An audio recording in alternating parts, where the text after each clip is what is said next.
بسم اللہ الرحمن الرحیم۔ ایک خاتون حضرت داؤد علیہ السلام کی خدمت میں حاضر ہوئی اور عرض کیا، اے خدا کے نبی، کیا اللہ ظالم ہے؟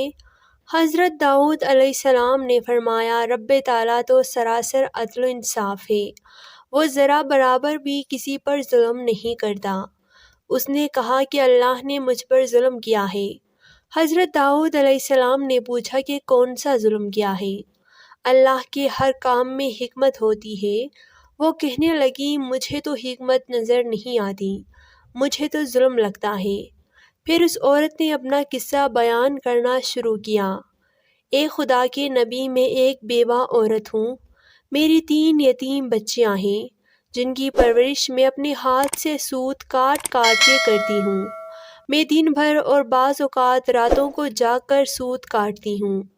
گزشتہ روز میں اپنا کاٹا ہوا سوت ایک سرخ کپڑے میں باندھ کر اسے بیچنے کے لیے بازار جانا چاہتی تھی تاکہ اس کی آمدنی سے بچیوں کے کھانے پینے کا بندوبست کروں، لیکن اچانک ایک پرندہ مجھ پر ٹوٹ پڑا اور سرخ کپڑے کا ٹکڑا جس میں نے سوت باندھ رکھا تھا اسے گوشت کا ٹکڑا سمجھتے ہوئے لے اڑا۔ میں یوں ہی حسرت و یاس سے ہاتھ ملتے رہ گئی۔ اب میرے پاس کچھ نہیں کہ میں اپنی بچیوں کو کھانا ہی کھلا سکوں۔ ابھی وہ خاتون حضرت داؤد علیہ السلام سے اپنی داستان بیان کر رہی تھی کہ اتنے میں آپ علیہ السلام کے دروازے پر دستک ہوئی۔ حضرت داؤد علیہ السلام نے آنے والے گھر میں داخل ہونے کی اجازت مرحمت فرمائی۔ اجازت ملنے ہی 10 تاجر ایک کے بعد دیگرے اندر داخل ہوئے، جن میں سے ہر ایک کے ہاتھ میں 100 دینار تھے۔ تاجروں نے عرض کیا، خدا کے نبی، ہمارے ان دیناروں کو ان کے مستحق تک پہنچا دیں۔ حضرت داؤد علیہ السلام نے پوچھا، میرے پاس یہ مال حاصل کرنے کا سبب کیا ہے؟ تاجروں نے جواب دیا، خدا کے نبی، ہم سب ایک کشتی میں سوار تھے، اتفاقاً ایک زوردار آندھی آئی، کشتی میں ایک جانب سوراخ ہو گیا اور پانی کشتی میں داخل ہونا شروع ہو گیا۔ موت ہمیں سامنے نظر آ رہی تھی۔ ہم نے نظر مانی کہ اگر رب تعالیٰ ہمیں اس طوفان سے نجات دے تو ہر شخص 100 دینار صدقہ کرے گا۔ اب پانی کشتی میں تیزی سے داخل ہونے لگا۔ ہمارے پاس کوئی ایسی چیز نہ تھی جس سے اس سوراخ کو بند کر سکیں۔ ادھر ہم نے نظر مانی، ادھر رب تعالیٰ نے ہماری مدد کا بندوبست کر دیا۔ ایک بہت بڑا پرندہ منڈلاتا ہوا کشتی کے اوپر آ گیا۔ اس کے پنجے میں ایک سرخ رنگ کی پوٹلی تھی۔ اس نے دیکھتے ہی دیکھتے پوٹلی کشتی میں پھینک دی۔ ہم نے لپک کر اس پوٹلی کو پکڑا، اس میں کٹا ہوا سوت تھا۔ ہم نے فوراً اسے کشتی کا سوراخ بند کیا اور اس میں داخل شدہ پانی کو ہاتھوں سے باہر پھینکا۔ تھوڑی دیر بعد طوفان تھم گیا اور یوں ہم موت کے منہ سے واپس آئے۔ اب یہ صدقے کی رقم آپ کے ہاتھوں میں ہے، آپ جسے چاہیں اسے دے دیں۔ یہ قصہ سن کر حضرت داؤد علیہ السلام اس بیوہ عورت کی طرف متوجہ ہوئے اور فرمایا، پروردگار تیرے لیے بحر و بر میں تجارت کر رہا تھا اور تو ہے کہ اس کو ظالم گردان رہی ہے۔ پھر آپ علیہ السلام نے وہ دینار اس خاتون کے حوالے کرتے ہوئے فرمایا، جاؤ انہیں اپنی بچیوں پر خرچ کرو۔ بادشاہ کا اعلان ہوا، جس نے آج کے بعد قرآن کو اللہ کا کلام کہا یا لکھا گردن اڑا دی جائے گی۔ بڑے بڑے محدثین علماء شہید کر دیے گئے تو 60 سال کے بوڑھے امام احمد بن حنبل امت کی رہنمائی کو بڑھے۔ فرمایا، جاؤ جا کر بتاؤ حاکم کو، احمد کہتا ہے قرآن مخلوق نہیں اللہ کا کلام ہے۔ فوری دربار میں پیشی ہوئی، بہت ڈرایا گیا۔ امام احمد بن حنبل کا استقلال نہ ٹوٹا۔ جب مامون الراشدین مر گیا تو اس کا بھائی معتصم حاکم بنا۔ امام کو 60 کوڑوں کی سزا سنا دی گئی۔ دن مقرر ہوا، امام کو زنجیروں میں جکڑ کر لایا گیا۔ بغداد میں سر ہی سر تھے۔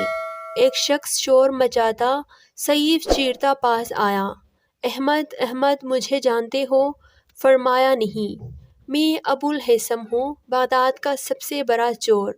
احمد، میں نے آج تک ان کے 1200 کوڑے کھائے لیکن یہ مجھ سے چوریاں نہیں چرا سکے، لیکن تم ان کے کوڑے کے ڈر سے حق مت چھوڑ دینا۔ امام میں نے اگر چوریاں چھوڑی تو صرف میرے بچے بھوک سے تڑپیں گے، لیکن اگر تم نے حق چھپایا تو امت برباد ہو جائے گی۔ امام غش کھا کر گر پڑے، ہوش آیا تو دربار میں تھے۔ حبشی کوڑے برسا رہا تھا، 30 کوڑے ہوئے۔ معتصم نے کہا، امام کہیے۔ آپ نے فرمایا، میں مر سکتا ہوں لیکن محمد صلی اللہ علیہ وآلہ وسلم کے دین میں رتی برابر تبدیلی برداشت نہیں کر سکتا۔ پھر سے کوڑے برسنے لگے۔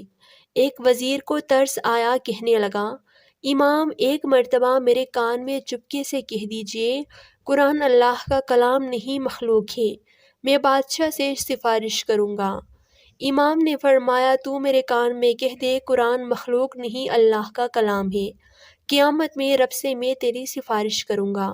28 ماہ کے قریب قید و بند اور کوڑوں کی سختیاں جھیلیں، آخر تنگ آ کر حکومت نے آپ کو رہا کر دیا۔ اس آزمائش کے بعد 21 سال تک زندہ رہی۔ یہ بس ایک واقعہ ہے، ایک ورق تھا۔ ہماری تاریخ بھری پڑی ہے ایسے لوگوں سے جنہوں نے سر کٹوانا بہتر سمجھا، بجائے اس کے کہ باطل کے سامنے سرنگوں ہو جائے۔ حافظ شیرازی رحمۃ اللہ علیہ اللہ کی تلاش میں جنگل میں رویا کرتے تھے۔ یہ 7 بھائی تھے۔ ایک دن ایک بزرگ سلطان نجم الدین کبریٰ رحمۃ اللہ علیہ کو خواب میں اللہ تعالیٰ نے فرمایا کہ حافظ شیرازی نام کا میرا ایک بندہ جنگل میں میری یاد میں رو رہا ہے، جاؤ اس کو اللہ والا بنا دو۔ آپ ان کے والد سے ملے، ان کے والد دنیا دار تھے۔ سلطان نجم الدین کبریٰ نے ان سے پوچھا کہ تمہارے کتنے لڑکے ہیں؟ انہوں نے کہا 6 اور حافظ شیرازی کے بارے میں نہیں بتایا۔ حضرت نجم الدین کبریٰ نے ان 6 لڑکوں کو دیکھا تو خواب میں جسے دیکھا تھا اس کی شکل کسی سے نہیں ملی، لہٰذا ان کے والد سے پوچھا کہ ان کے علاوہ کوئی اور بیٹا نہیں ہے، اور کہنے لگے کہ ایک اور لڑکا ہے مگر وہ ذرا پاگل سا ہے، دنیا سے نکما ہے، بیکار، جائیے جنگل میں دیکھ لیجئے، وہیں کہیں روتا ہوگا۔ سلطان نجم الدین کبریٰ رحمۃ اللہ علیہ نے فرمایا، میں اسی دیوانے کی تلاش میں ہوں۔ تم دنیا کمانے والے لڑکوں کو اپنی اولاد سمجھتے ہو اور خدا کے خاص بندے کو اپنی اولاد نہیں سمجھتے۔ وہ تو اتنا قیمتی ہے کہ اللہ اس کو ولایت دینے کے لیے خود پیر کو مرید کے پاس بھیج رہا ہے۔ ایسے قسمت والے مرید بھی ہوتے ہیں کہ خود اللہ والے ان کے پاس پہنچائے جاتے ہیں۔ اللہ تعالیٰ ہمیں ان باتوں پر عمل کرنے کی اور نیک اعمال کی توفیق عطا فرمائے، آمین۔